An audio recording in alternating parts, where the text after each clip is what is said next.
So, here we are back with the Pillars of Eternity. We are going to continue our adventure in Defiance Bay. We are still at Copper Lane inside the house of... Oh, I can't see that now. Okay.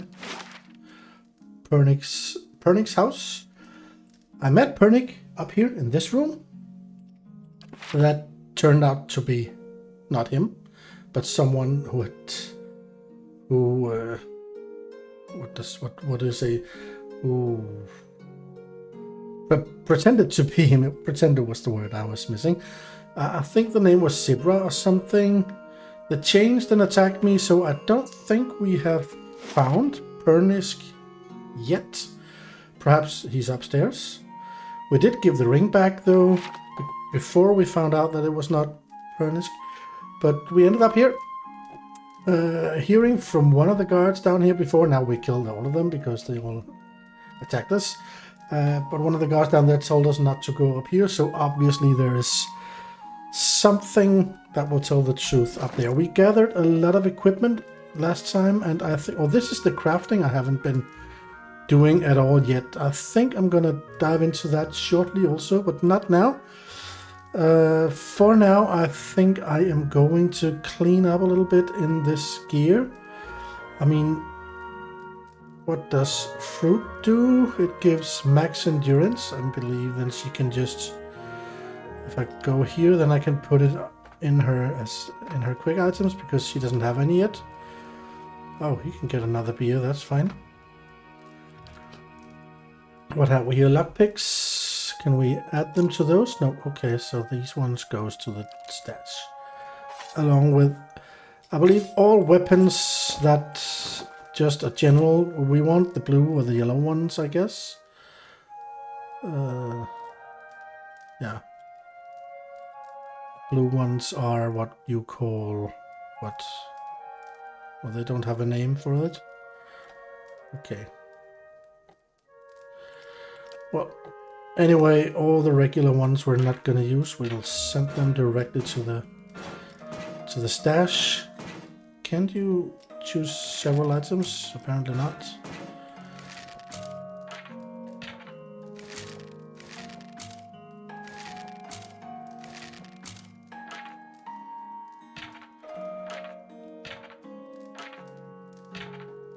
Like this. Also these hoods, do they give you anything at all? No, they don't. I remember that. I mean, this is a breastplate. Could be... I'm not gonna... It's going here as well. This book, I read that, didn't I? Yes, I read that. That was a long one. Theater of some sort.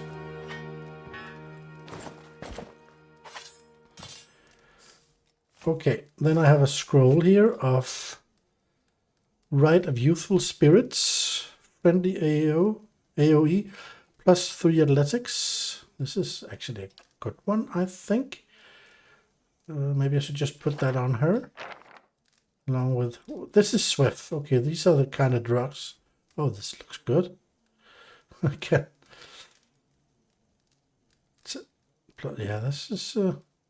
-4 resolve. Okay, that's probably not so good, but you get a plus 15% attack speed and plus to move speed, but a minus to resolve.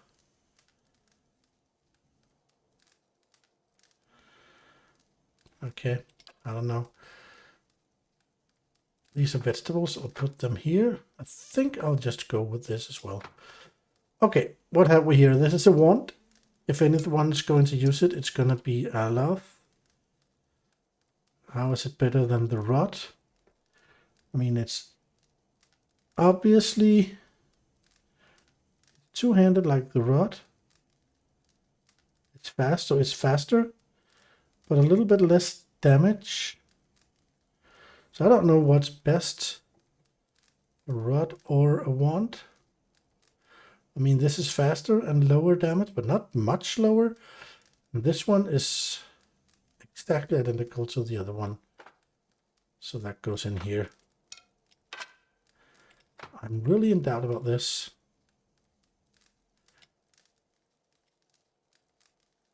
think I'm gonna switch. Okay, I'm sorry I'm still messing up a little here. I really haven't exactly gotten a clue yet as to what I'm doing, to be honest. But just to make it a bit easier for myself, I focus only on the colored ones. So we found a grimoire as well. I think the only one wearing a grimoire is Aloth, right? Everybody else are locked. And he has this one. So what can you do with the separate grimoire? Can you copy from it or... Oh, I don't... I think I read about it once, but I don't remember. See, these are different spells, so I can... But can I learn from them? Let's take a spell. This one for... Oh, there's a plus here. Is that because I can learn it then? Or what does that mean? What does this plus mean?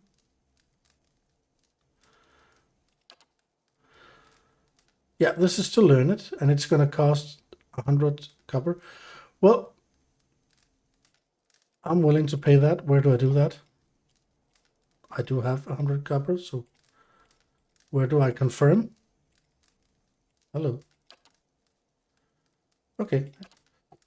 Something was missing there. And also mirrored image costs 200 because it's a level 2, but I'm going to do that.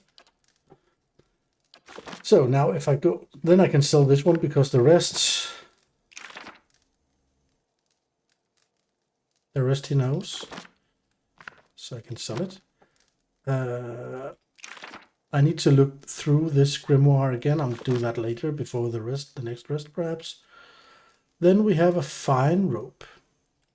That's probably not for our tanks. What's our ranger carrying? Fine hide armor.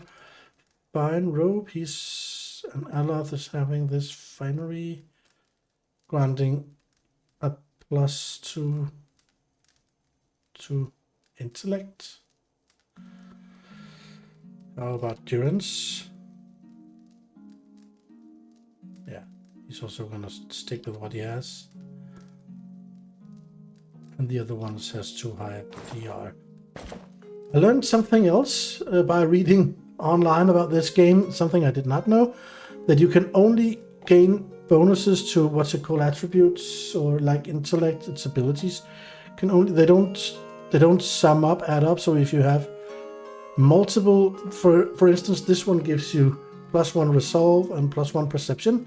So you can't get those things from other things as well. This is +1 constitution, so that's fine. Fortitude, reflexes, and will. And dexterity. Okay, so this is spread out, so he does not have any duplicates. That's perfect. Because if you had, for instance, resolve both here and on the boots, then you would only get from the best of them and not the other one. That is what I read anyway. So just want to make sure that I don't have any overlapping things like that. Fortitude, reflexes, and will. This seems perfect also. And Arcana, intellect, fortitude, reflexes, and will. Endurance, constitution, and nothing there. Aloth, we have intellect, and again here intellect. So now I'm gonna test this if it's really true. There's nothing here. We have reflexes here, but we gain intellect from this one, and we gain intellect from this one. So, let's go to the character. What is his intellect? It is 18. Is that... See, he has a base of 16 and he gets a +2 from the Hermit's hat. So, he does not get the +2 from this finery. That was exactly my point. So he might as well just give that to someone else who could use intellect. Kana also, he has a +1 here, so that's be better. He got something else. Durance also use intellect, right? So I might as well just take off this hermit's hat and give it to Durance. Because then he can get another... See, he has a 15 intellect. Where did it go? Did it go to the stash? No, I didn't remove it. Okay. So he has 15. If I give him this, then he goes to 17. Yes. Okay, see, I was not aware of that, so that was a waste before. Okay, so we learn as we go. Great. Then we have the axe. Probably not interesting for anyone. I mean... I don't know, really. These are both fast, but the Gaunt's share is better, obviously. Yeah. Kana needs to go to his sword to see. That's difficult. Oh, he also gets... Oh, the weapons can also give you these things. Oh, there's so much to... so much to keep an eye on. Okay, how about here? Fast and fast, but no doubt about the dagger there, or whatever it is. Oh, this is because it's the bow. Need to go over there. Yeah, saber is better, I would say.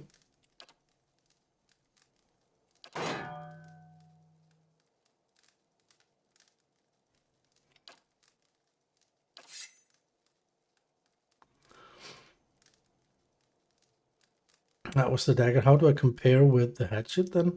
It's fast 12 to 17, fast 11 to 16. So this is not usable either. Let's just switch to the right weapons for everyone. Okay, but what I just figured here was that there can also be bonuses on weapons. So here, I'll go through these properties again. Resolve, Perception, and Constitution, Fortitude, Reflexes, Will, and Dexterity. No problems here. Fortitude, Reflexes, Will.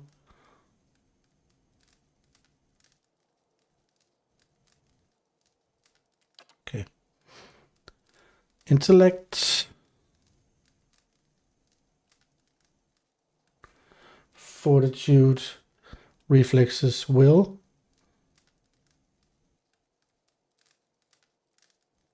Constitution. Okay, he gets a -3 on Will for this one. This is interesting. I'm going to come back to that one. Intellect +2. Constitution.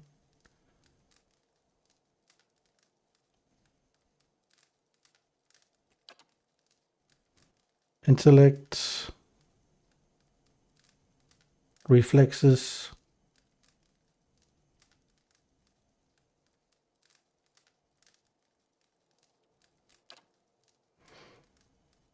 She has nothing of the sort yet. Nope. But this is interesting because if you have two items with a positive value, they do not stack. But how about two negative or one negative and one positive? Do they stack? I mean, here he has a -3 to Will, but he get a +5 here. And here's its... Where's his Will? Okay, so these are not his main attributes. These are his... Not skills either. Where can I see his Will? I'm missing something. Will here. Based on intelligence. Okay, or intellect. So he has a +16 to Will.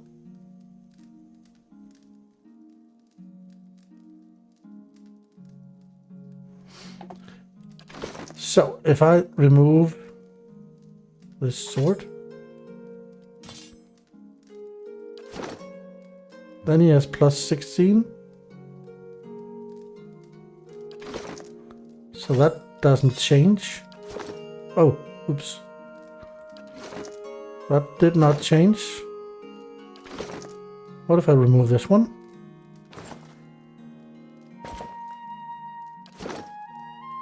Doesn't change either. What if I remove both? Doesn't change. Okay, then I don't understand. Then I do not understand it. It's probably different with these skills than it is with abilities then. Anyway, we fixed what we wanted to fix. I still need to look into crafting at some time. I've not been doing that very much lately. I think I did a little some time ago, but this is pretty much making potions, scrolls, and food. There should also be something about upgrading weapons. I'm not sure how that is done. Oh, that's probably down here with enchant.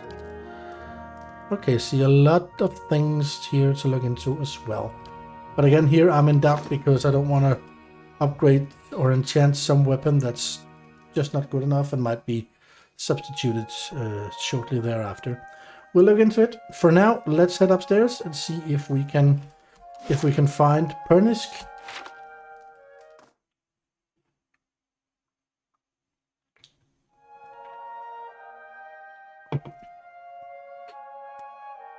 Okay, looks rather big up here.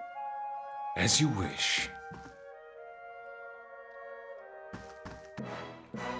Yep, more enemies. Mercenary. They are probably not alone, but I think we'll just rush straight into their face, starting with this fella. Well? And of course we do the barbaric blow. Oh, we don't yet, okay. And we just attack until we can see him. Hey. And we do the knockdown. Ready, Watcher. You can use your arrow. Wounding shot. What was it? This is marked prey. Oh, I need to be better at using that. So, no, okay. Just attack for now. Oh yeah, he has the swollen eye. That's a bit annoying. Okay, here they come. So here we go. Oh, I don't like he comes up close. That was not the plan. And we're gonna face him head on. Hey. And now, oh, he did do the knockdown. Well. Okay. Barbaric blow. Or should I scare? Well, you know what? I'm gonna scare them first. Following your lead. And Aloth can now use his... We can see them? Okay, then just shoot at that one until you can see them. Ready, Watcher. And you mark this one. Did you mark it? Not yet. He's knocked down. Excellent. Hey. And you, of course, keep knocking at him.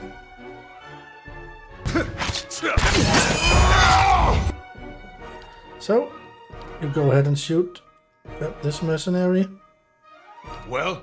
Malignant has scared people. Now we're gonna do the barbaric blow on this guy. Hey.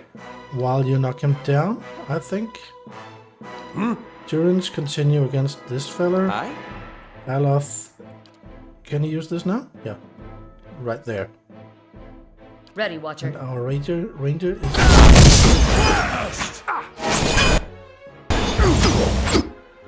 That seemed to work fine. Let's do another one. I'm here. Alright. Nobody is in any serious trouble at this point, so that's good.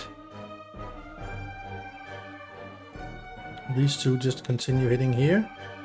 Following your lead. These people will deal with this one. Oh, well, it's not supposed to run into. Okay, that worked well. You Following shift your lead. back to your crossbow. Okay, that went fine. No serious issues here. Oh my dear God, a lot of weapons and armor. Yeah, we're gonna. Oh, a key. Rusted bronze key. I'm gonna look into the equipment later.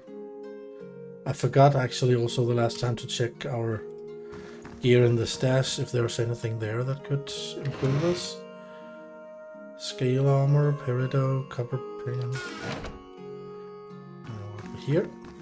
It appears as though someone rummaged through this uneven row of books in a hurry. Yep. These jars are chipped and cracked as if knocked to the ground and set back in place. So that's probably what happened then. A book. Erdiran dialects. The sun does not set on the Erdiran language. Those of us who commune with the proud language or some derivation of it populate every corner of Aurora. Most of us who speak this wonderful tongue knows it's Adiran, but scholars and those obsessed with correctness often qualify it as modern or contemporary Adiran. This is to contrast the language you and I speak today with Eld Adiran, the old Elven language that was spoken in the Adiran Empire back before the pioneer settlers of the Deerwood built their longships. If Eld Adiran could be considered the mother of the living Adiran, the language of Hillspeak could be seen as Adiran's cousin. Hillspeak is fading from common use, but many of the elves, especially the older one, in the Adiran heartland still use this dialect. Whether you know it or not, if you can read these words, you can understand Hillspeak. It's almost identical to Adiran, but includes a large vocabulary of archaic words that have fallen out of use in today's Adiran. When you hear bards sing old Adiran poems, there are often lines of chorus that sounds like melodic nonsense inserted to complete rhymes. These are usually instances of words that are lost from our common language but still used in Hillspeak. While Hillspeak is familiar to speakers of so-called modern Adiran, the same cannot be said about our language predecessor. Eld Adiran is a dead language spoken by academics but not used in any major community. Eld Adiran words are often familiar to Adiran readers, but the words use orthography that has since been abandoned. Unfamiliar accents marks abound. For example, Eld Adiran contains some diphthongs that have no place in the modern Adiran, as well as a few tricky consonant clusters. EA creates an Eya sound that sounds like the colloquial salutation Heya. EO sounds like AO. This sound is still used in the modern word Aora. EY is pronounced as AE, such as in rave. UE and U with a dot, I don't know that, both create long ooh sounds as in loop. Y sounds like E, sounds as in B. GJ sounds like the consonant Y as in U. SC sounds like SH, so you pronounce scop like shop. And CG sounds like DGE, end of a word like hedge. It's not uncommon for given names of Adirans, Deerwoodans, and Redserans to come from Eld Adiran. Some examples. Aldwin is pronounced Aldwin,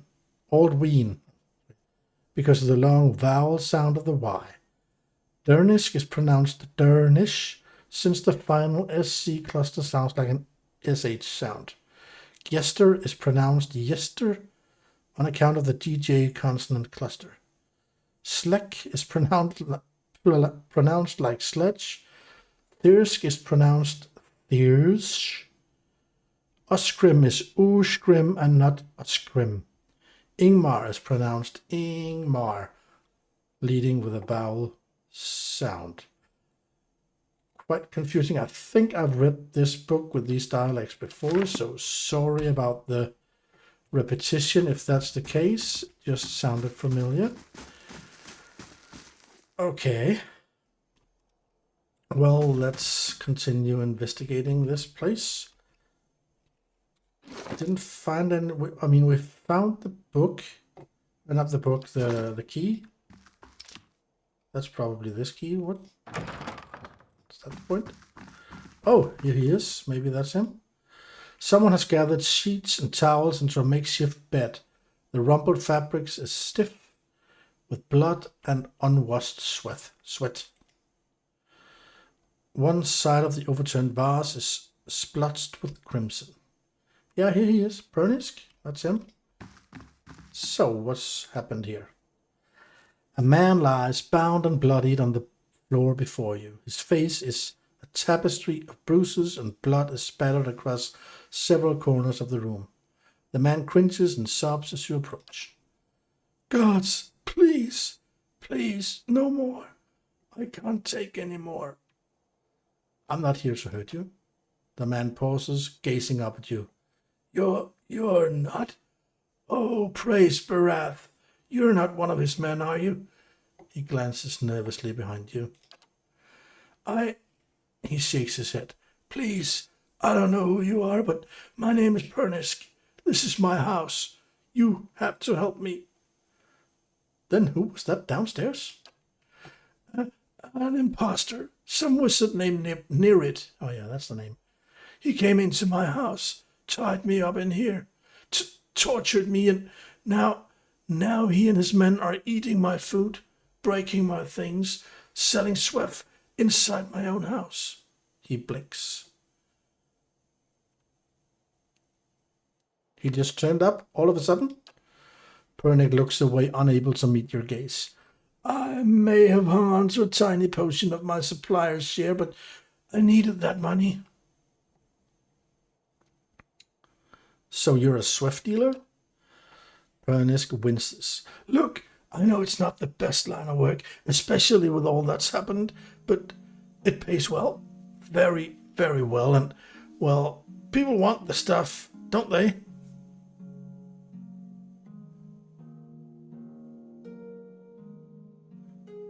What did your supplier do?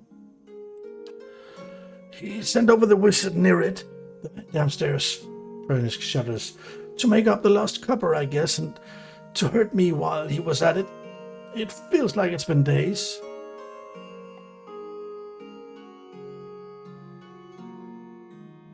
He's already taken care of. Pernisk stares at you. I can't believe this nightmare is finally over. He grins weakly, then seems to remember something. You no idea what you've done for me, but... He looks up at you and away again. I need to find my love, Kenra. Only, after whatever Nerit put her through, I'm afraid she won't give me a chance to explain. But she might listen to you. Please, she must be somewhere in Couple Lane. It's the only home she's known. And please don't tell her about the sweff, about what I do. I could make it worth your while. A discount, maybe.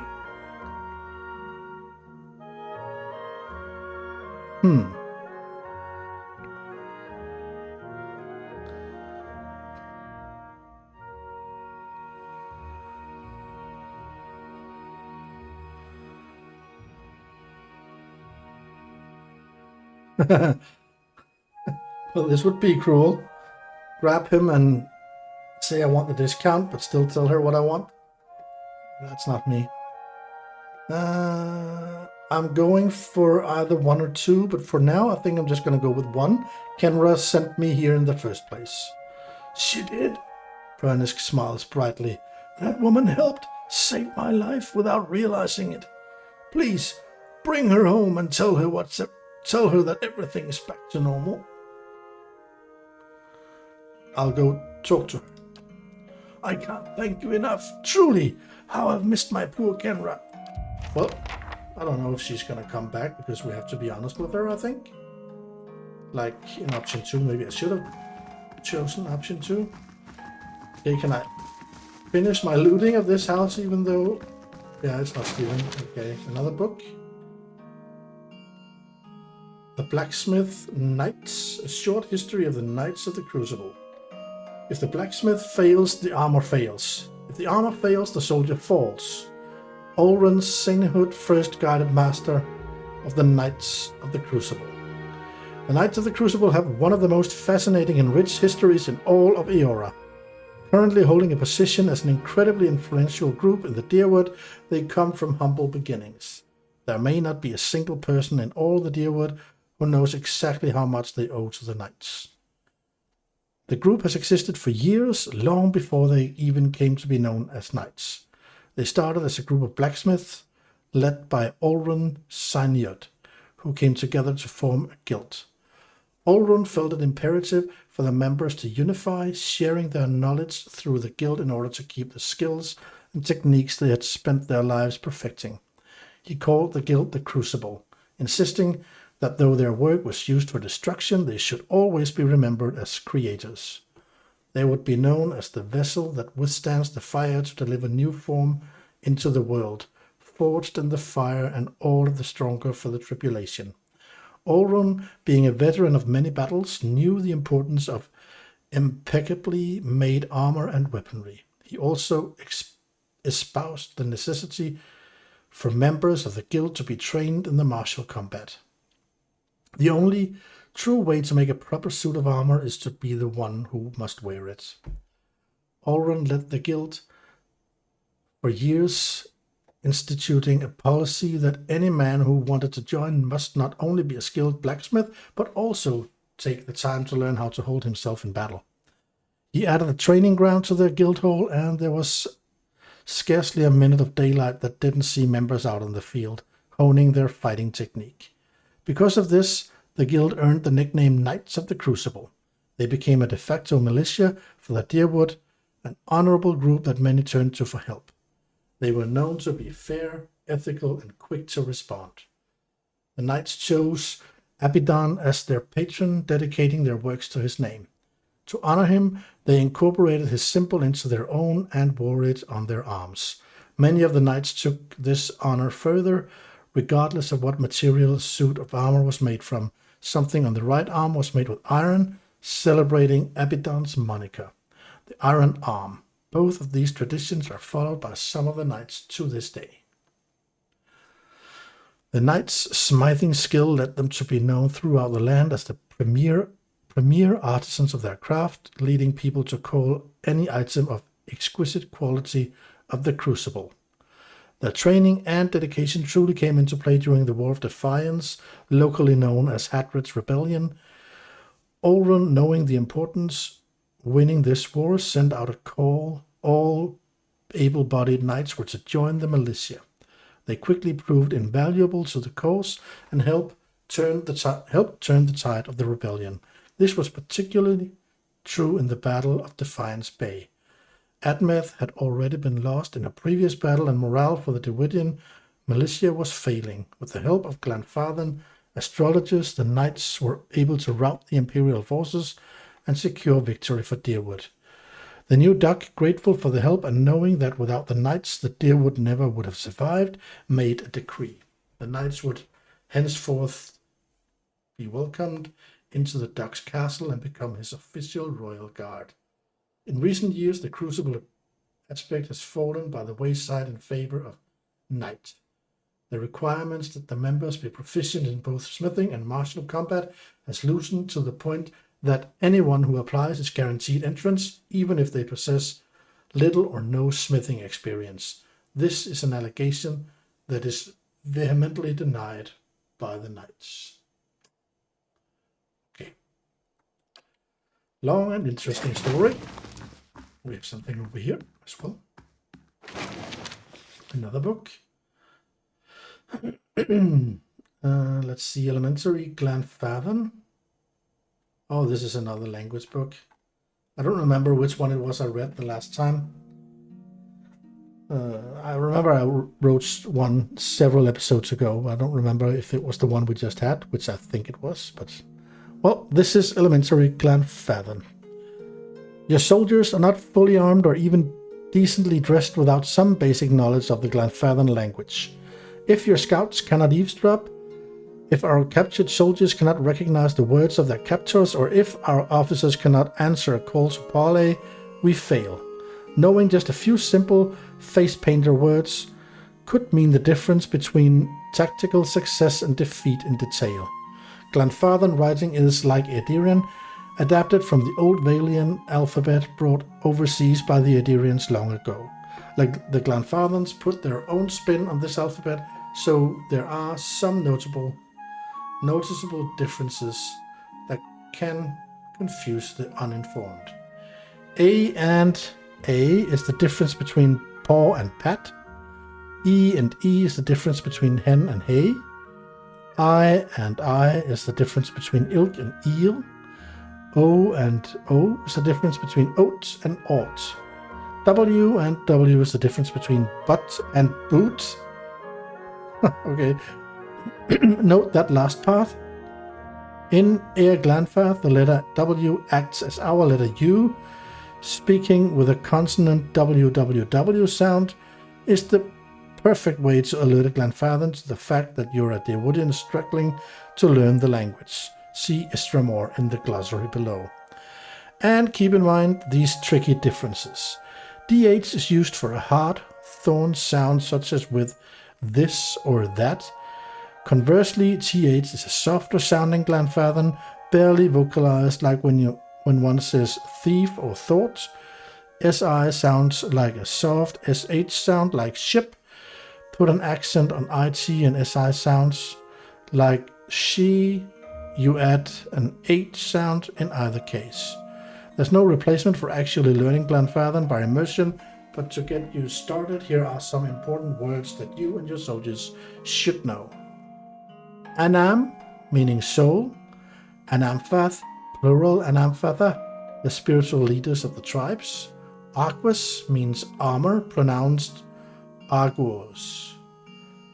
Bevnan means life and is pronounced Beonan. Blade means wolf and is pronounced Blaith. Cass means battle. Delim means leaf. Den means man. Enfath means princess. Estramore, plural for Estramoran. Foreigners, plural is Estramoran. Fath, plural is father, is princess, prince or prince in plural, yes. Guan is winter. Henwin is woman. I is in. LLE is place. Li is place. Pames is walker. Reman is building. Rai, plural, Rio. Wise ones, singular is pronounced Ri. Plural is Riao. Sketch is shield. Wen means maiden, pronounced Wen. Wereth, soil, pronounced Wereth with a hard TH sound. And Weretha, the whole of our world, pronounced Urethia with a soft TH sound. Whew. Well, it's a good thing I don't need to learn or speak this language in real life because this sounds confusing. Okay, so this was the end of that. So let's head back to, what was her name? Kairan? The wife? Or the... Let's head back to her anyway. See what we get out of it.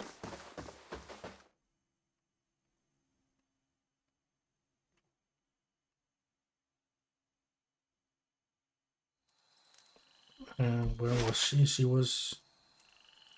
See, now I forgot. Was it in the Goose and Fox I met her?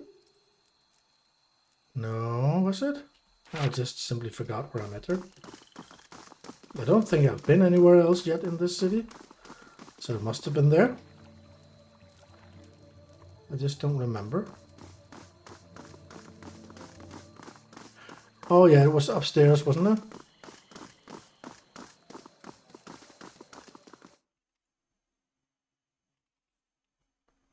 I think so. We'll check that out. Yeah, I believe it was up here.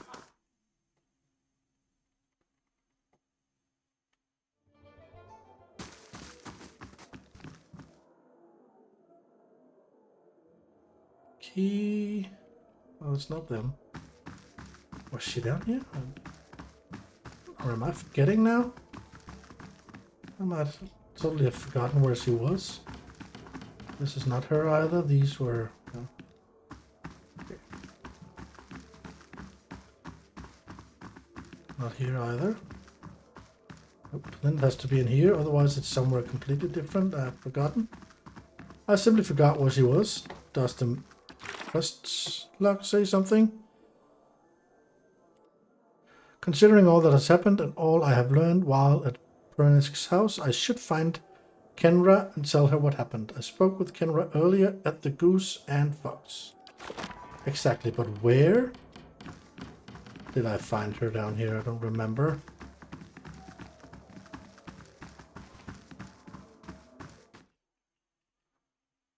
Well, the place is not that big. Let's just go through the... It's not him either. Patron actress, bishop.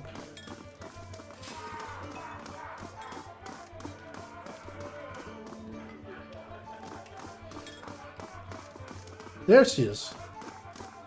That was quickly, I forgot that. Kenra looks up at you as you approach. What happened with Pernisk? Did you give him the ring?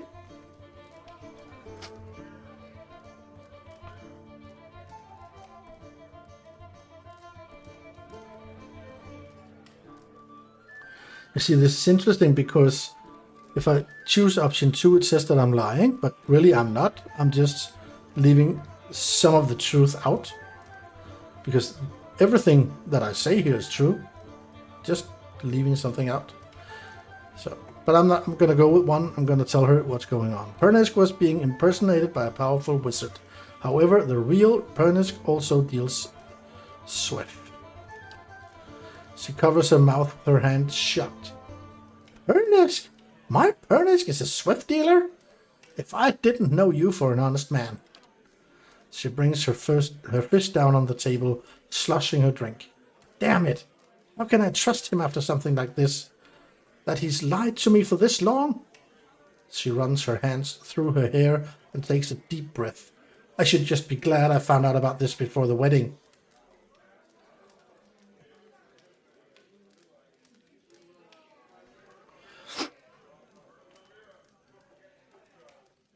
Right now, he needs help and forgiveness. Yeah, 1 and 2 are both good. I'm gonna go for this one. He still loves you. Do you really want to give up on your future together? Perhaps you're right. If he's willing to give it up, we can work this out. Seems worthwhile to give him a chance anyway. Oh, and take this. She unclapped something from her neck. Picked it up from one of the merchants to help me stand firm in my decision.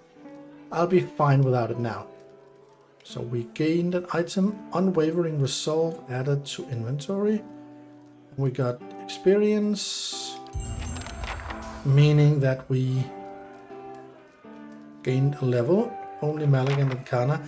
I need to make sure that Sagani, when she gains a level, she needs to have a level of athletics so she can get the second wind. Yes. Okay. So levels for Maligant. Let's start with him. Oh yeah, this is difficult. I'm not good at this.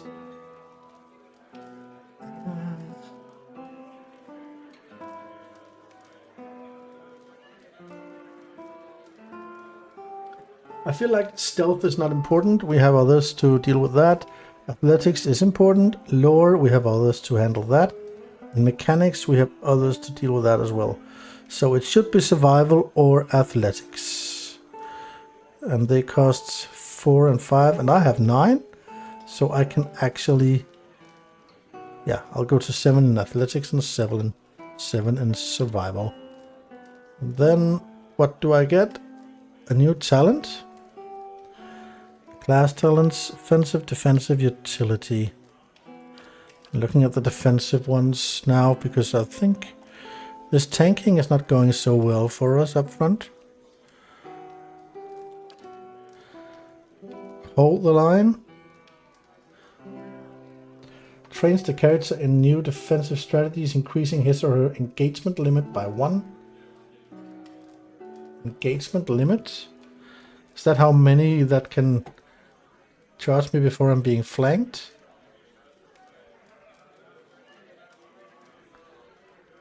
As soon as the attacker gets close enough, he or she will engage. When a character is first engaged, he or she will stop moving. The character is free to move again, but doing so provokes a disengagement attack. If the character characters break engagement, they have a limited amount of time before the enemy they disengage can attempt to re-engage. Some afflictions make it impossible for a character to engage an enemy. Note that there are a number of talents and abilities that modify engagement rules, such as hold the line. But it doesn't tell me what this means, that I get a +1.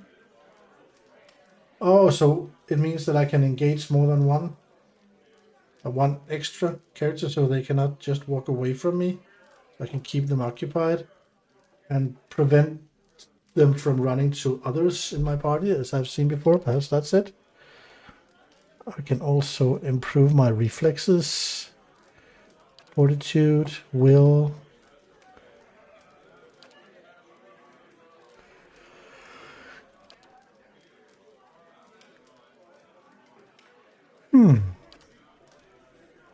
Grants causes attack.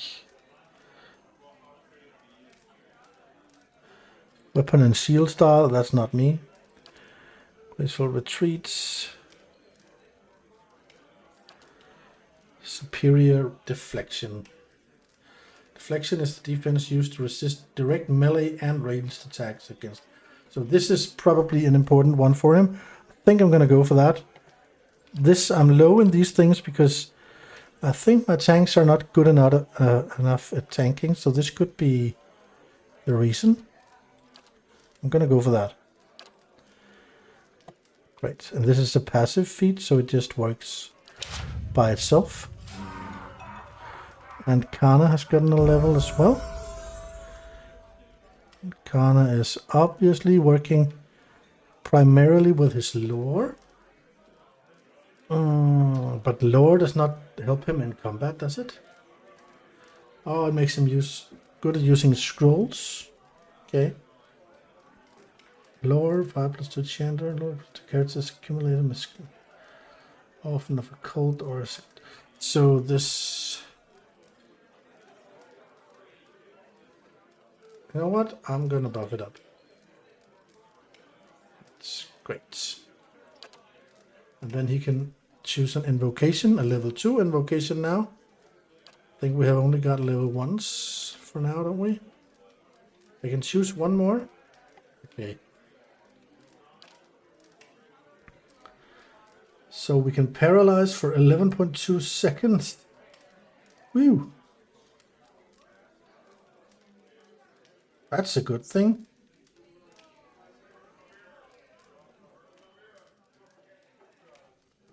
Wow.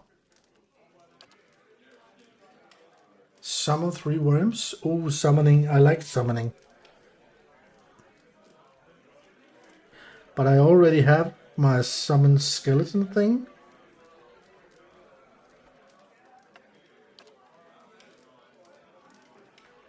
Oh, this is difficult. How about these level 1 things? Summon a phantom. I don't know, can I summon several? I already have a summoning thing, so I think I'm going to go for the paralyzed so far. This is also a summon. Terrified.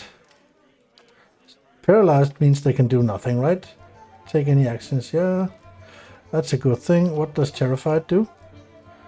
Resolve and dexterity are reduced by 4, accuracy is reduced by 20. Overrides frightened. So, as I see it, I'd rather paralyze. I know it's a shorter amount of time also, but... Oh. Decrease the duration of and defense against several friendly when disengaged. Charm for 11 seconds. Charm target fights on behalf of the enemy at reduced capacity, speed, accuracy, and all defenses are reduced. Charmed is exclusively meaning that a character can only have one charmed affliction at a time, and a newer one will dispel any older one. Yeah, so I would rather charm than paralyze, wouldn't I?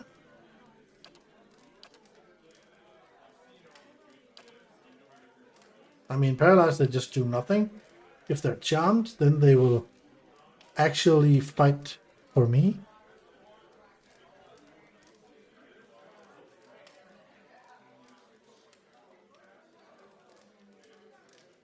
Huh? I like that one. And here we can give 35 endurance to a friendly target and make them immune to frightened and terrified for 28 seconds. And I also gain the same myself as a caster. That's also a good one, but I do really like the charm and the paralyze. I think I'm gonna go for the charm. And then another talent. What should that be? What should that be?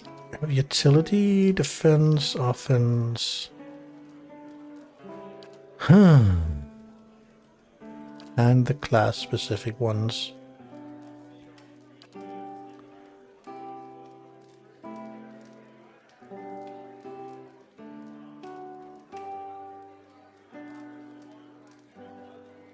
+3 endurance, that's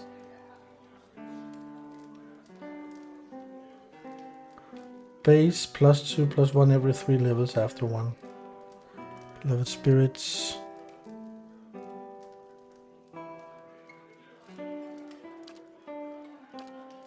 Acolyte's Radiance.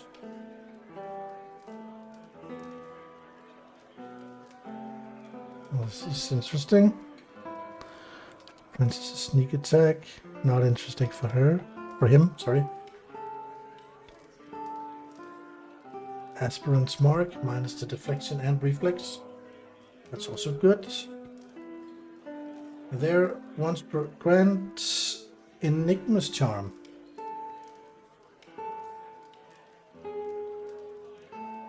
So this is single target charm.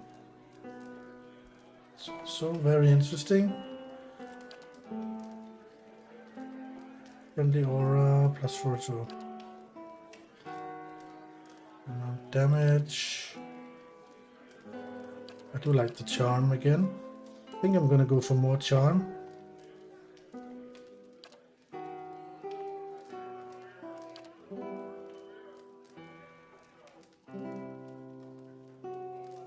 Enigma's Charm. Gonna go for that. Okay.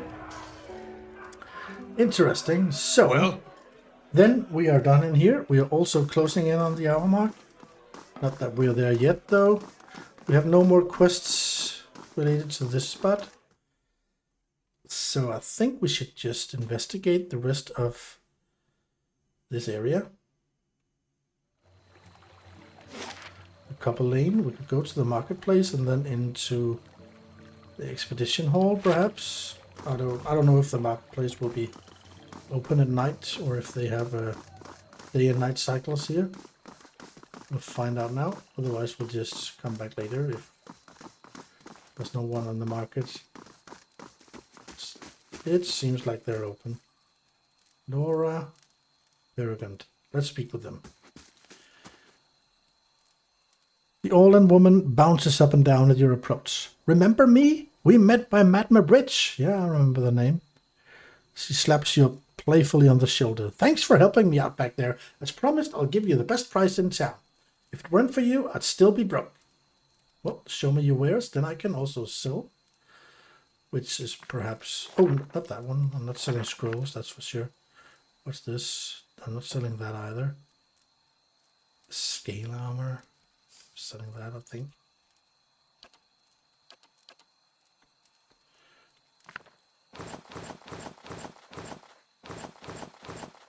This I'm not selling yet. I need to check it out.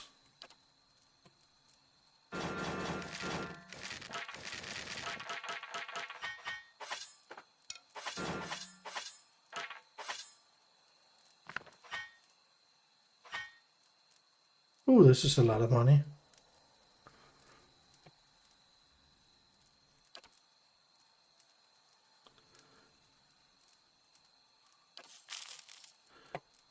Okay, what can I buy here?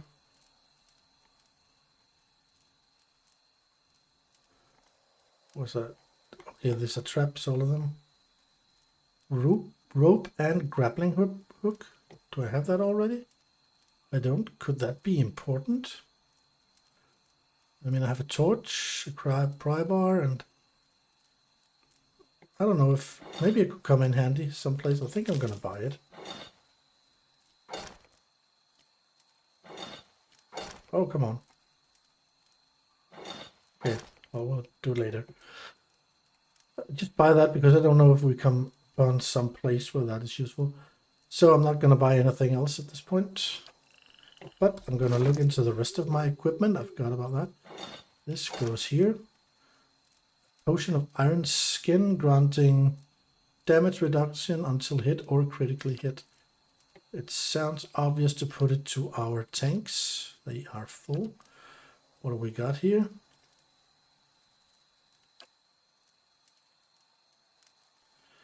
I think I'll put it here.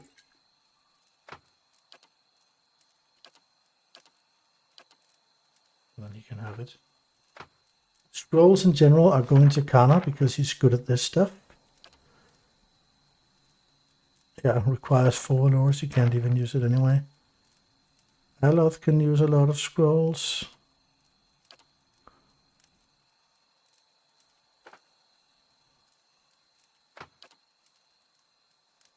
Where did I put it? Oh yeah, there it is.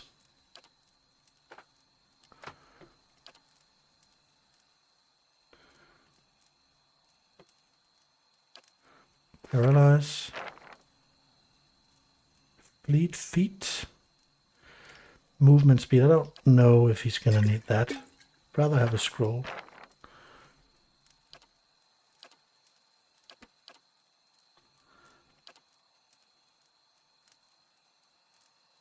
So be one of our frontliners, perhaps. Well, now we're full everywhere. I'm gonna keep it down here. So this one.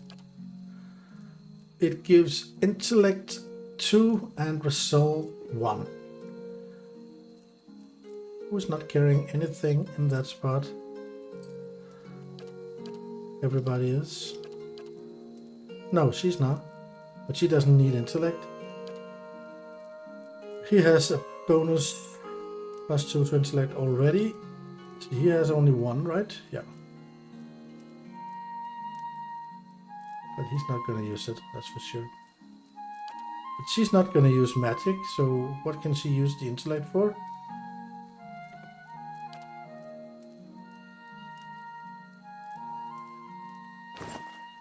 Do it like this, and this. But then this one is no good, because this is a +1 intellect, and he gets a +2 from here.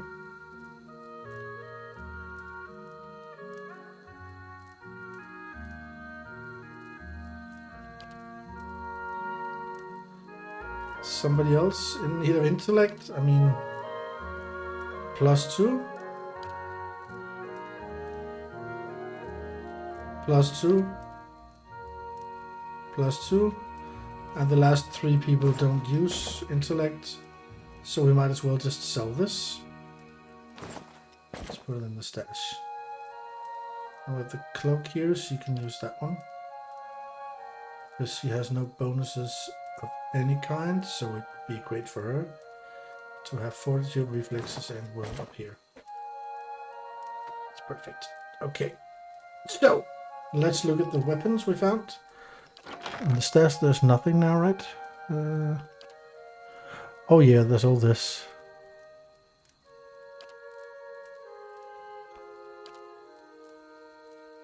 Oh my.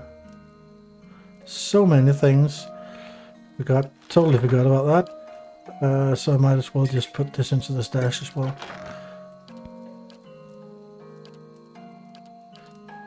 So it's only the weapons we got rid of, not the armor. Okay, well, let's first look at this. This is a two-handed weapon, so it would work here. Seems to be pretty identical to the Justice Sword. No, we have a bonus damage on the Justice, so he's not gonna switch.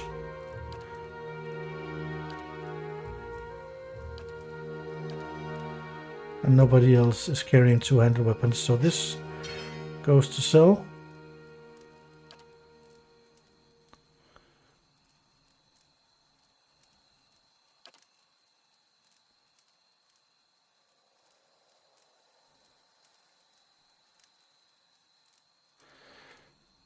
What's the difference? What's the difference between Gaunt's share and the fine flail? I don't see any difference whatsoever. Properties converts grace to hit. Draining.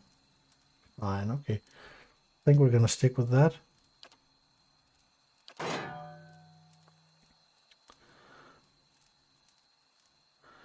See, this is interesting because it's actually almost the same damage, but it's far faster.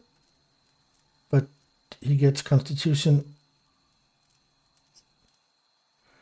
but a minus to will. I don't know if that's good.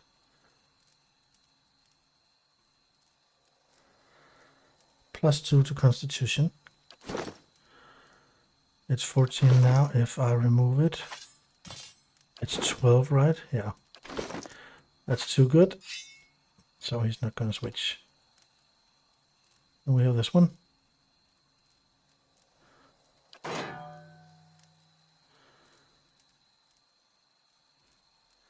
Obviously not interesting.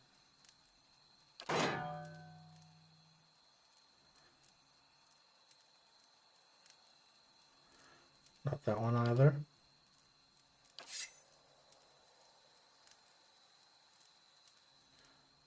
This one could be better than the dagger, really.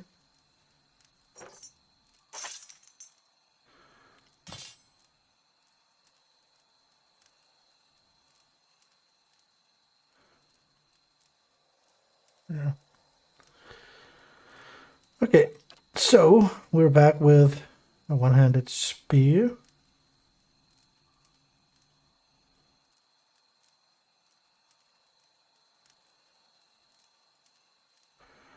Nope. Nope. A little bit more damage, but this +2 to Constitution is important for him, so I'm not going to change that. This is obviously not going to switch.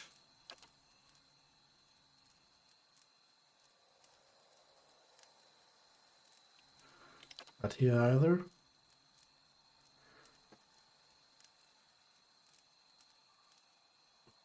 Nope, no changes there. So here with the stiletto.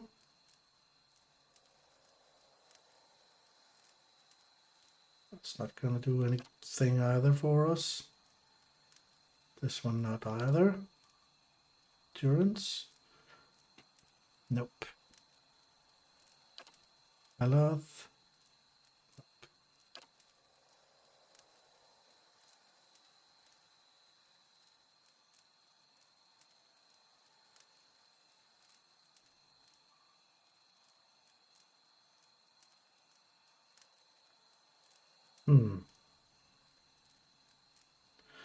This is fine. Let's go for the shields. This is a shield, right? Yeah. Fine, small shield. It's probably not.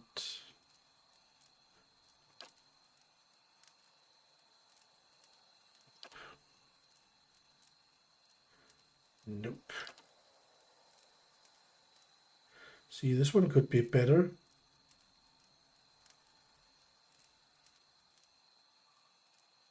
I don't know if it's better, really. Maybe it's not. No, we're gonna sell it all. So nothing of interest there.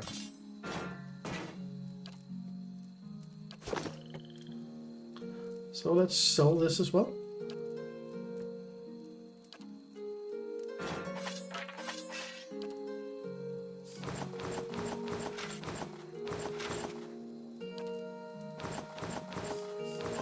So much money. I'm not gonna sell these things, so we can use them later.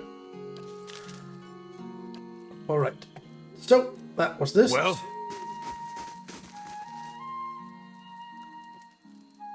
What is Laura trading over here. Gods keep you. The young woman stands by a cart, watching the crowd with large, bright eyes that focus on you as you approach. Take your time, traveler. If you're looking for enchanted scrolls or garb, you've come to the right place. Ooh, rings. I would probably like rings. Scrolls, I think we have not consumables. I'm not interested in that right now. Rings could be interesting if they do something good. Let's see. Oh, 14,000? It has to do something good then. What does it do? Only usable by a priest. +1 first level spell. Use +1 second. Oh, this is also good. But wow, that's a lot of money. I'm not going to spend that much money at this point. Yes. Though it seems interesting, I will have to admit. How do you do? Namar, the merchant, smiles brightly. Well met, traveler. Are you interested in purchasing any rations for your journeys? Full about this stuff? Yeah. It's fine.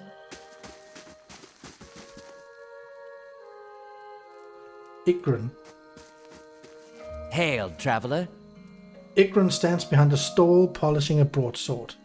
The patterned flesh around his eyes is crinkled with age, and the muscle in his arms are knotty and lean, but he holds the weapon with ease. He nods at you. Come to take a look. You won't find a finer collection of armor and weaponry in Defiance Bay. Outside Sunnels, of course. He flashes a crooked grin. What's so special about Sunnel? She operates in the expedition hall. He jerks a thumb over his shoulder. Sells the best equipment in the city, but Venan keeps her on a short leash. Keeps her fine inventory reserved for chartered expeditionists, members of the dozens, and anyone else he takes a liking to. Well, let me see what you have for sale. Ooh. This looks interesting. Ouchie.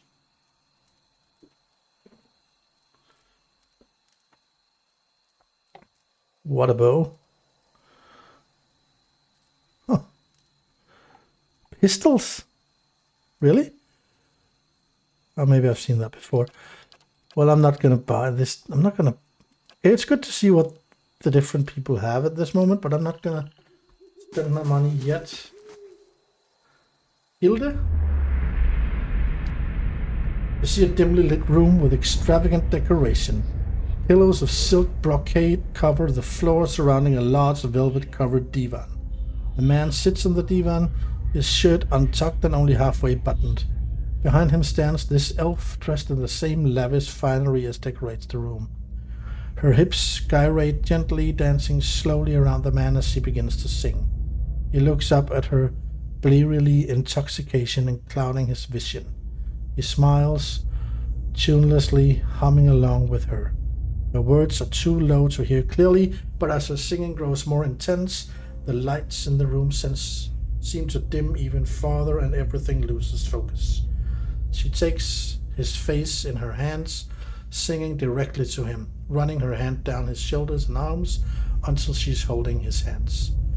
The man's eyes grow heavy and he quickly succumbs to sleep, slumping backward. She holds his arms, catching him as he falls, and gently lays him down across the divan. She stops singing when his head hits the pillow, and suddenly the lights brighten back up and everything snaps back into focus. She slips her hand into his jacket, retrieving an item that she places in a small box sitting on a nearby table. She looks back at the man, shakes her head, and escapes into the night. All right. Lenkel Great Storm. You see a man stumble, knees bleeding, clothes torn, eyes dead. His skin is damp with sweat, but he pushes forward. His back is arched, defeated. At his side hangs a bow, strings limp from disuse. He trips through the undergrowth, sightless, ignoring all but the sound of his own anguish. He comes across a deer, guts spilled across the forest floor, still steaming in the cold night air. A Stilgar watches him from above, perched on the trunk of an enormous fallen tree. It takes the man a moment to notice his danger, and he seems almost glad for it. The Stilgar unravels itself from the tree, eyeing him carefully. Its distended stomach almost brushes the ground as it jumps down, and the man dives to meet it. For a moment, time seems to slow as man and beast collide. The Stilgar roars, swiping at him with its claws, and soon has him pinned, great yellow teeth and acrid breath ready to end his intrusion. But with a wet, ripping sound instead, the agonized Stilgar is himself gutted from neck to rump. The man exhales deeply, covered in blood, ponderous. Not today. Not today. I was lucky. It's not the first time we hear about these Stilgar. That's quite some ferocious beasts, I'll have to say. Okay, so this should be the end of the market. Is this stealing? Nope. Let's loot it. Is there anything we're missing out in the sides of this? Doesn't look like it.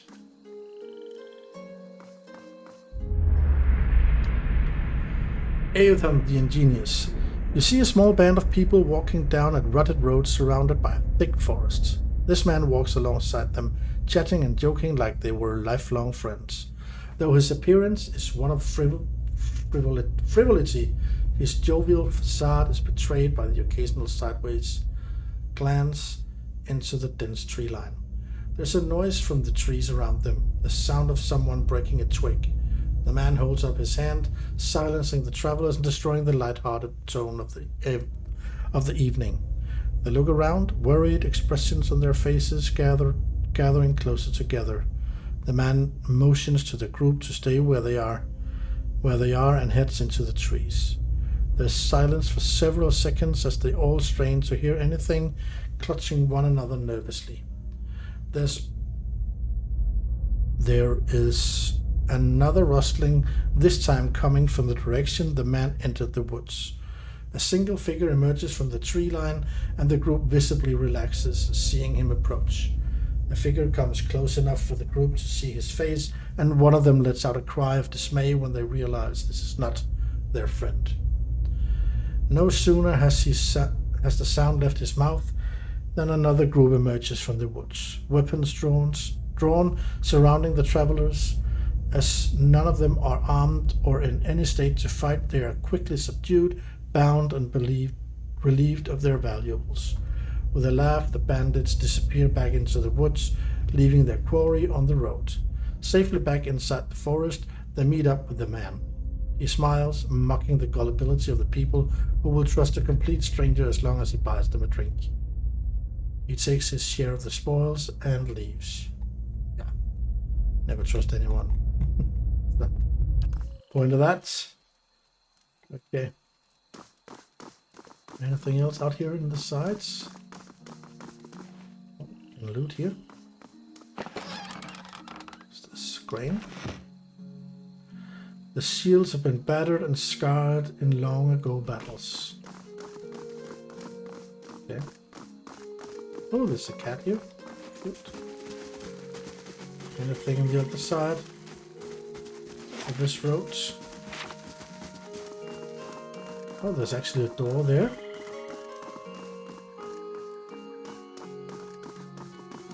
Kondar freed. You see two men walking slowly down a stone corridor. They move cautiously, frequently looking behind themselves. One of them is this man, who stops, bringing a piece of parchment closer to his light enchanted helmet so he can read it, while the other keeps walking, glancing over his shoulder. The first man looks up from his parchment, in the middle of a sentence, and stops, his expression changing from caution to fear. He starts to call out a warning, but it's too late. The Sorib, who appeared from the darkness before them, rushes forward and pushes its small sword into the stomach of the other man. It then squeals, seemingly repulsed by what is happening, and quickly backs away, leaving the sword protruding from the man's abdomen. Parchment falling from his hands, he leaps forward, catching his friend as he falls. The wound isn't serious In fact, it doesn't even look like the blade has gone far into his flesh. The man turns his attention back down the hall, looking for signs of movement. Nothing re-emerges from the darkness, so he strides down the hall, determination etched on his face, sword and shield at the ready. The corridor starts to widen, and as he enters, a whining yowl erupts from the darkness at the far side of the room. He slows, inching forward toward the sound. The light reveals a Sorab against the wall, holding a smaller one behind it with one arm. The larger Sorab has placed itself between him and the smaller one, attempting to shield the child with its body. The determination fades from the man's countenance as he lowers his shield and sheathes his sword. Putting up his hands, he slowly backs away, leaving the Sorab to care for its young. When the room narrows back into the corridor, he stops. Reaching into his pocket, he removes some rations and places them on the ground before returning to his friend. Oh, that was nice. Nice of him. Well, we still need Matthias Nicholas. You see an immaculate inn, dark wood counters gleaming, patrons rowdy and smiling. Two men stand behind the bar joking as they pour drinks, features so similar they must be siblings. The younger snatches up an armful of drinks and walks them around the room, chatting happily as he hands out orders. Just as he sets down the final ale and turns around, a red-faced Omora charges through the door, trailed by three sour-looking elves, slamming directly into him. The Omora growls, knocking the young man out of the way, and demands an ale from the brother behind the bar. The man refuses, and the rest of the bar falls silent, sensing trouble. The older broker again asks the Omora to leave, and the younger brother placing a firm hand on his back and pushing him towards the door. And the scene freezes. With a sickening crack, the man is knocked backward into the wall, neck snapping backwards before he falls to the floor. He does not get up. The action is immediate as the other patrons come to the barman's aid, dragging the Omora and his compatriots out the back, but the damage is done. The carpet oozes with blood, slowly seeping into its fibers as one brother dies and the other falls to his knees, horror piercing his eyes. By the time he gets up, the Omora is long gone. It's a tragedy. Certainly. So, we have long passed the hour mark, but there's a door here I can open, though it doesn't say it's the name of anything. Let's go in there, check it out before we end for today. Langdon and Dirty Rigbit. Would it be stealing to go here? Or it would not? I mean, it's locked, but A obviously simple not test. stealing. That's settled. So let's grab that. What have we here? Right, everyone knows the plan. Dirty Rigbit, up the wall and in the window. Grab the jewel for the pretty little lord. We got it. Listen, dwarf. If I have to... Langdon, we have company. What's going on here? A smile like a ragged scar stretches across the man's face. That's the least of your concerns, friend. You've made a grave mistake coming here. He raises his blade. So, they were just planning on some heists, I figure. And we interrupted that. Great. What do we got here? We have Sleek. He seems quite robust. I think we will send one guy over there. Well, Probably be... No, you know what? Now we are... I'm gonna go knock you out. And Hey. you are gonna go and knock him down. following your lead. Switch to a crossbow.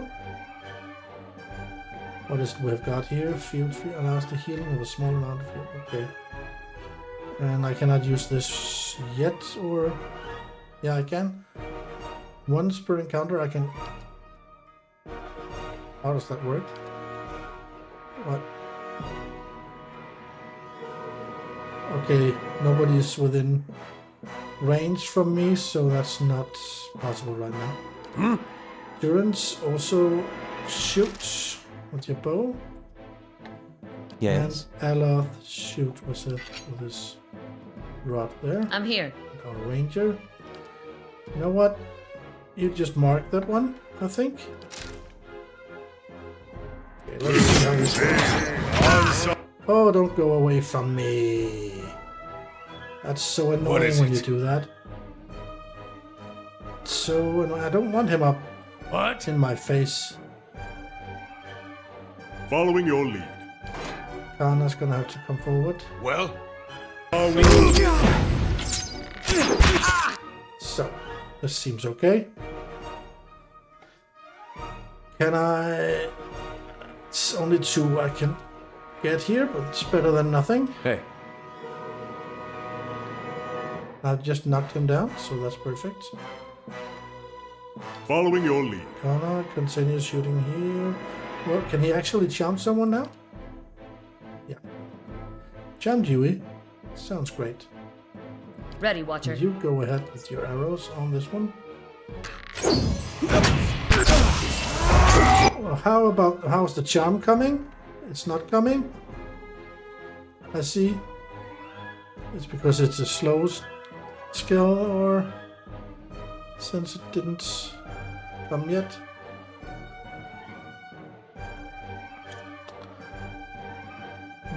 He's still on it, yeah. I need to take down Langdon. He's a problem for me. Hey. Is he up again? Then just knock him down again. Ready, Watcher. Keep shooting there. Aye? Okay, you knock him with the book. That should knock him away also. What? Endurance. So now he's charmed, or... Oh, it's still not there. Okay, he's dead. So we go for... Now he's charmed. I'm interested in seeing what he's doing now. Well, I will rush up here. Hey. You continue hitting this guy. following your lead. Kana is still charming. I think What? dare not interrupt that. Endurance, shoot this one. Yes. Also here Ready, Watcher. and here.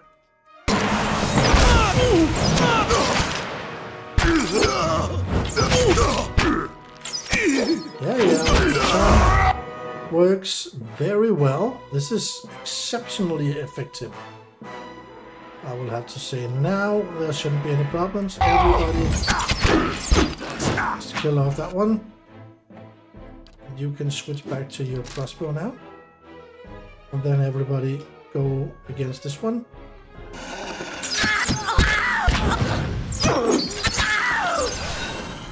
Okay, I believe this charm ability I got here is by far the strongest feature I've gained at all times. Okay, Thieves' Letter, let's read it.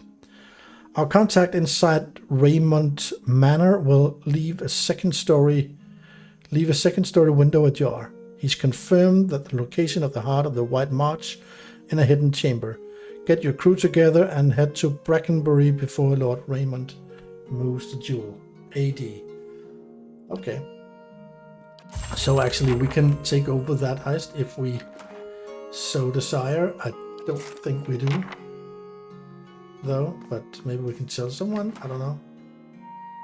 Oh, a lot of good stuff here.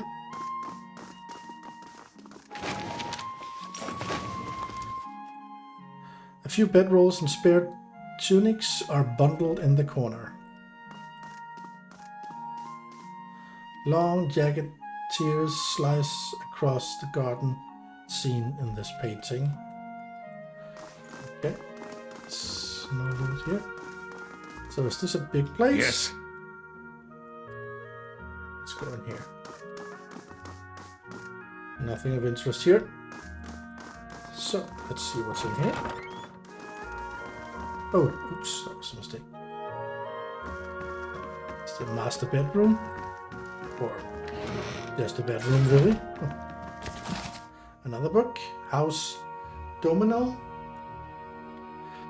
What can be said about House Dominal that isn't whispered fearfully in a back room over the dim light of a dying fire in fear that the wrong set of ears will hear it? The Dominal history is colorful and violent, exciting and more than a little bloody. The Dominals were a small Adarian family that dealt almost exclusively in textiles. They made a modest living, slowly gaining a reputation for having high-quality products. This reputation earned them connections, business, social, and sometimes marital, that solidified their position as the premier family of the region. If you wanted access to anyone, the Dominals were the way to do it. Soon every city had a business that was owned, at least in part, by the Dominals. Their power and influence grew until many said the family had more power than even their Fracunian of Adir. But with the power came the corruption. One cannot have that level of control and expect to keep it through strictly legal means. Soon rumors were spreading of threats and extortion, though it cannot be proven. The unofficial report is that the Dominals were responsible for the death of Trindic Brynwick, which left his entire shipping empire in the hands of his wife, Udel Dominal Brynwicker. With their hold on the land practically secured, the Dominals no longer stuck to the shadows, brazenly eliminating opponents, manipulating deals, and threatening anyone who might cause them a problem. Because they now dominated the trade route, no one dared oppose them anymore for fear their business would be strangled. Like most empires, though, not even theirs could last forever. The end came during the War of Defiance. Unlike most of the land, the Dominals threw in with Adir instead of Admeth Hadred. After the defeat of the Empire and the destruction wrought on the land during the war, not even the Dominals could rebuild what they had. And having history show them on the wrong side of the war, no one would touch the name. The domain that took years to build crumbled in mere months. Today the Dominals have once again built a name for themselves, proving they are still capable and savvy business people. Rumors about the family still circulate, though. Word is members of the family are striving to lift the family from its current obscurity and elevate it to the level of power it once held. Yeah, not giving up. I'm going to go back to former glory, obviously. Muddy boot prints and splotches of ale stain the bedsheets. Now this I haven't seen Ooh, before. a trap there. Ooh, bloodstone. What is it? Great. Okay, let's continue in here. Maybe I should do They won't stealth see me then. coming. Okay, this is the same as the other one. And another book. Dunrid Rao. The origins and practices of Dunrid Rao are difficult to nail down. When asked, everyone seems to know how Dunrid Rao started and how long it's been in operation. Yet every person asked gives a different account of its creation and a different dates. The only thing everyone can agree on is that it seems to have been around as long as anyone can remember. Without fail, everyone recalls hearing about the exploits of Dunrid Rao when they were children. Aside from the organization being comprised of special investigators, most of whom seem to be ciphers, and the fact that they seem to have their hands in everything, yet never admit to it, anything reported about Dunrid Rao walks the line between truth and outright heresy. Information abounds, but no one can say which fragments are truth and which are fiction. I will provide all I have uncovered and leave it to the readers to decide for themselves, as all of it feels both plausible and unbelievable at turns. The group is supposedly named after the street where its headquarters are located, in a building called Hadred House. It's said in some circles this is just a name they want people to think they're known by. Their real headquarters, people whisper, is elsewhere.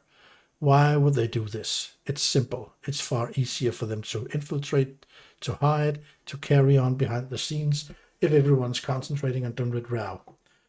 Divert attention where you want people to look, and you can act behind their backs with impunity. People who have had interactions with agents from Dunred Row invariably describe them as unmemorable. No detail as to their appearance, behavior, or anything beyond the fact that they were there seems to stick with anyone.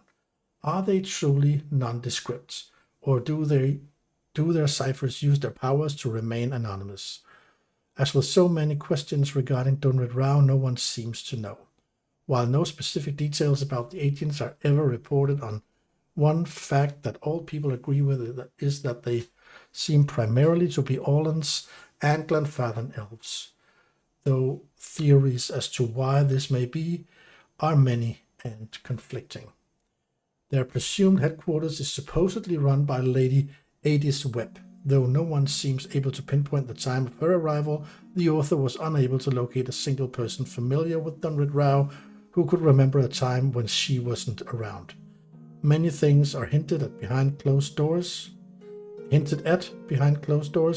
about Lady Webb, but few are willing to elaborate, for it's rumored that although she has not left Hadred House since anyone can remember, she is a cipher of tremendous power, and that she can read the thoughts of the entire city at will. Theories abound regarding her age, her reasons for what would seem to be a lifetime of seclusion, and even of the secret control over the Defiance Bay, if not Deerwood itself.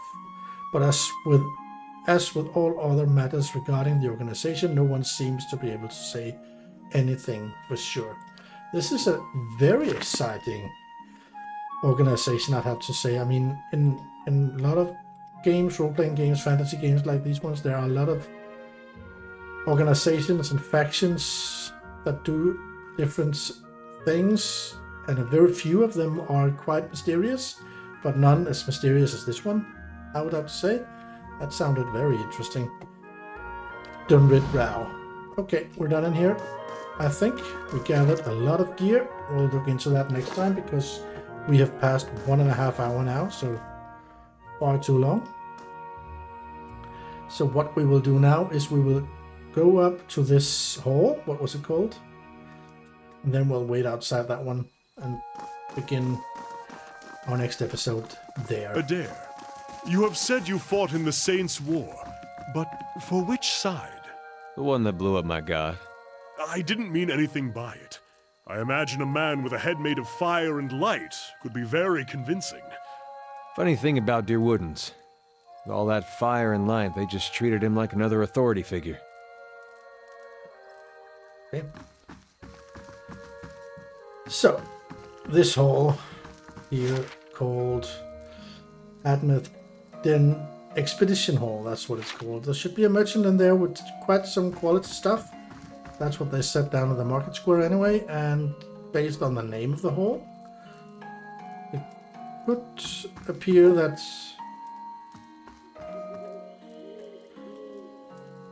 Expedition Hall, like there might be some questing of some sort in there, expeditions you can be sent on, I don't know. We will look into that next time, where I will go through the inventory we picked up and do the transactions in here, see what this place can offer us, and then we will continue our adventures. So, we have passed 1.5 hours. This was a bit the longer episodes, so I hope you enjoyed, and you will be back for the next one. I'll see you then. Bye bye.